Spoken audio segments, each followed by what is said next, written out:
ഈന്തലും കപ്പക്കോലും ഒക്കെ എൻ്റെ പെങ്ങന്മാരൊക്കെ കൊണ്ടുവന്ന് അവർ പിന്നെ പുൽക്കൂടുണ്ടാക്കും. ഞാൻ കണ്ടുകൊണ്ടിരിക്കുന്നത് എനിക്കറിയത്തില്ല. പിന്നെ അവരൊക്കെ കൂടുമ്പോൾ ഞാനും ആ കൂടെ കൂടി ചെയ്യും. പക്ഷേ അവരാണ് അത് മുൻകൈ എടുക്കുന്നത്.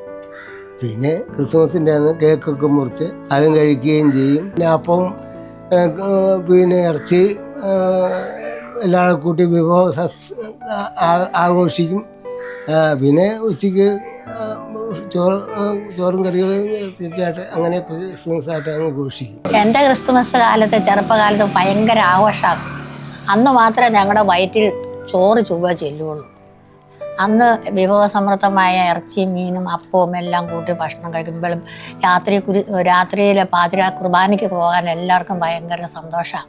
അന്നത്തെ ദിവസം സന്ധ്യ ആകുമ്പോഴേ കുളിച്ച് എല്ലാം റെഡിയായി അമ്മയും മക്കളും ഞങ്ങൾ ആങ്ങളമാരും എല്ലാവരും കൂടെ കൂടി പള്ളിയിൽ പോയും ഇത് കഴിഞ്ഞ് കഴിയുമ്പോഴത്തേക്കും കാരണം ഞങ്ങളന്ന് എനിക്ക് സൊഡാലിറ്റി മിഷലിങ്ങലും ഒക്കെ അങ്ങായിരുന്നു ഞാൻ.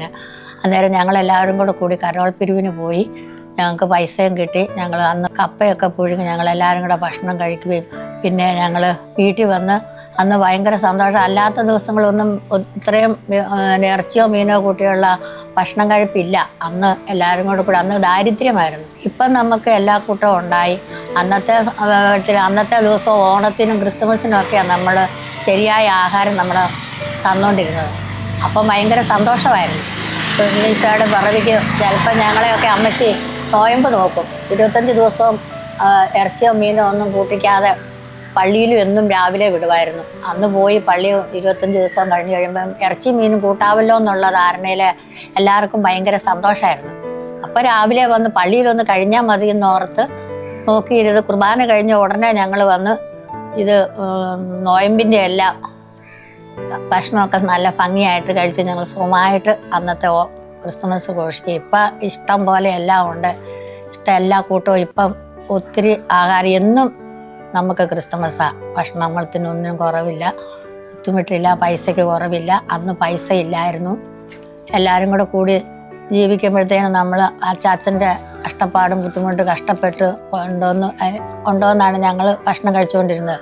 ഈന്തലെല്ലാം വെട്ടാം എല്ലാവരും കൂടി കൂട്ടുകാരെല്ലാം കൂട്ടി പിന്നെ കണിയാരം പിന്നെ ഇല്ലി കണിയാരത്തിൻ്റെ ഇത് വെട്ടിയിട്ട് ഞങ്ങൾ വർണ്ണക്കടലാസ് പച്ച ചുമലൊക്കെ ഉള്ള കടലാസ് വെട്ടി ഇതിലെല്ലാം ഒട്ടിച്ച് പെറുക്കി രാത്രിയിലെല്ലാം ആങ്ങളമാരും ഞങ്ങളെല്ലാവരും കൂടി വീട്ടിൽ ഇരുന്ന് ഈ നക്ഷത്രം ഉണ്ടാക്കി സന്ധ്യ ആകുമ്പോഴത്തേനും ഇത് വിളക്ക് അല്ലെങ്കിൽ ചെറിയ മണ്ണെണ്ണ വിളക്കുണ്ട് അതിനകത്ത് ഇറക്കി വെക്കും. എന്നിട്ട് പൊക്കി കെട്ടി തൂക്കിയിടും. തൂക്കി കഴിഞ്ഞപ്പോഴത്തേനും ക്രിസ്തുമസ് ആകുമ്പോഴത്തേനും പിന്നെ ഉണ്ണീശോനെ എല്ലാം എടുത്ത് അന്നത്തെ കഴിവില്ല ഉണ്ണീശോനെ ചെറിയ ഉണ്ണീശോനെയൊക്കെ എടുത്തുകൊണ്ട് പുൽക്കൂടിനകത്ത് കൊണ്ട് വെച്ച് തിരിയും കത്തിച്ച് ഞങ്ങൾ പ്രാർത്ഥിച്ച് പള്ളിയിൽ പോകും. കരോള് ഞങ്ങൾക്ക് അന്ന് പാട്ടങ്ങനെ കാര്യമായിട്ടൊന്നും പാടും. ഞങ്ങളെല്ലാവരും കൂടി വീട് വഴി പോവും. ഞങ്ങൾ ഭക്തസംഘടനയിലൊക്കെ ഉണ്ടായിരുന്ന കാരണം അവരെല്ലാവരും കൂടി ഒരുമിച്ച് ഞങ്ങൾ വീട് വഴി കയറി പോകും. ഉണ്ണീശോനെയും കൊണ്ട് പോകും. അന്ന് ഉണ്ണീശോയൊന്നും ഇല്ല, അന്നേരം തരിയല്ല, ഉണ്ണീശോനൊന്നും തരിയല്ല. ഞങ്ങൾ വീട് വഴി പോയി പാത്രമായിട്ട് തുണിയൊക്കെ വെച്ചിട്ട് ഒരു ചെറിയ ഉണ്ണീശോനെ എടുത്ത് നമ്മൾ കാഴ്ച വെച്ച് അന്ന് പൈസയൊക്കെ കിട്ടി അത് പള്ളിയിലേക്ക് കൊണ്ട് കൊടുക്കുമായിരുന്നു. അന്നത്തെ ഭക്തിയോടുകൂടിയുള്ള അന്ന് ഭക്തി ഉണ്ടായിരുന്നു. ഇപ്പം വലിയ ഭക്തിയൊക്കെ കുറഞ്ഞു.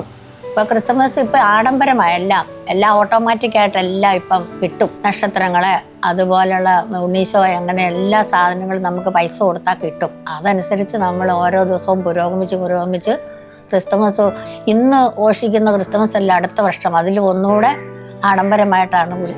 മനുഷ്യന് പൈസയുണ്ട്, ബുദ്ധിമുട്ടില്ല, അതുകൊണ്ട് എല്ലാം ഭംഗിയായിട്ട് നടക്കും. അന്നത്തെ കാലത്ത് ക്രിസ്മസിന് 25 ദിവസം മുമ്പ് ഒരുക്കത്തിലാണ് നമ്മൾ കഴിയുന്നത്. ഒരുങ്ങിയുള്ള ക്രിസ്മസ് ആയിരുന്നു. പ്രാർത്ഥനയും പള്ളിയിൽ പോക്കും അന്ന് കുർബാനയും കാര്യങ്ങളും കുർബാനയൊക്കെ ഉണ്ട് ഇന്നത്തെ കാലത്ത്. എന്നെ സംബന്ധിച്ച് എനിക്ക് ഒരു ആഡംബരവും ഇല്ല. ഇപ്പോഴും എനിക്ക് ആത്മീയതയുള്ളൂ. ആഡംബരമായിട്ടുള്ള എനിക്കൊന്നും ഇല്ല. ഇപ്പം നമ്മളെന്നും ജീവിക്കുന്ന പോലെ മദ്യപാനങ്ങളോ മറ്റു കാര്യങ്ങളോ ഒന്നുമില്ല. ദൈവത്തിന് മക്കളും ഒക്കെ ആയിട്ട് സന്തോഷത്തോടെ സമാധാനത്തോടെ ഉള്ള ക്രിസ്തുമസ് കൂടാൻ ആഗ്രഹിക്കുന്നുണ്ട്. 1998 എനിക്ക് ഒരു ഇളയ മകനുണ്ടായ അവനെ ഞങ്ങൾ SSLC പാസ്സായി കഴിഞ്ഞപ്പോഴത്തേനും അവന് ആഗ്രഹം പിന്നെ സെമിനാരിൽ പോകണമെന്ന് ഞങ്ങൾ. അവന് ആഗ്രഹമല്ല, അമ്മയ്ക്കായിരുന്നു കൂടുതൽ ആഗ്രഹം സെമിനാരിൽ പോകണം. അങ്ങനെ അവൻ എപ്പോഴും പറയും അമ്മയുടെ ഞാൻ സ്നേഹഭവനത്തിൽ പോയി എന്ന് മൾത്താരപാലനായിട്ട് ഇരിക്കുമ്പോൾ ഞാൻ ഓർക്കാറുണ്ട്. പിന്നെ ഓരോ സ്ഥലത്ത് അച്ഛനാകാനും തങ്കുർബാനയൊക്കെ കാണുമ്പോഴത്തേക്ക് എനിക്കൊരു സന്തോഷം. ദൈവം എനിക്കിതിലൊരു കൊച്ചിനെ, എൻ്റെ കൊച്ചിനെ ഒരെണ്ണത്തിനെ ഇതുപോലെ ആക്കാൻ ഒരു ആഗ്രഹം ഉണ്ടല്ലോ. അന്ന് മുതൽ ഞാൻ മനസ്സിൽ പ്രാർത്ഥിക്കും. ഇവിടുന്ന് 3-4 പേരൊന്ന് പോയിട്ടുണ്ട്, അവരെല്ലാം തിരിച്ചു പോകുന്നു. അപ്പൊ ഞങ്ങൾ ഓർത്ത് പൂർത്തിയാക്കുവോ എന്ന് ഞങ്ങൾക്കൊരു സംഘാംശം ഉണ്ടായിരുന്നു. എന്റെ മകൻ പറഞ്ഞു, അമ്മ മാങ്ങ തോട്ടിയിട്ട് പറിക്കുന്ന പോലെ, മാങ്ങ പറിക്കുന്ന പോലെ അല്ല ഒരു സെമിനാരി ജീവിതം. അമ്മ എന്നും ഓർത്തിരിക്കും, എപ്പോഴാ വരുന്നതെന്ന് ഓർത്ത് നോക്കിയിരുന്നോണ്ടാ മതി. അന്നേരം ഞാൻ ന്യൂഷീറ്റ് കഴിഞ്ഞപ്പം പറഞ്ഞു, പോരാനാണെങ്കിൽ നേരത്തെ പോരണം, അല്ല പിന്നെ പോരരുതെന്ന്. അങ്ങനെ പ്രാർത്ഥിച്ച് അവനെ ഒരു 2009 വൈദിക വർഷത്തിൽ അവനൊരു വൈദികനായി കാണാൻ ഭാഗ്യം ദൈവം തന്നു.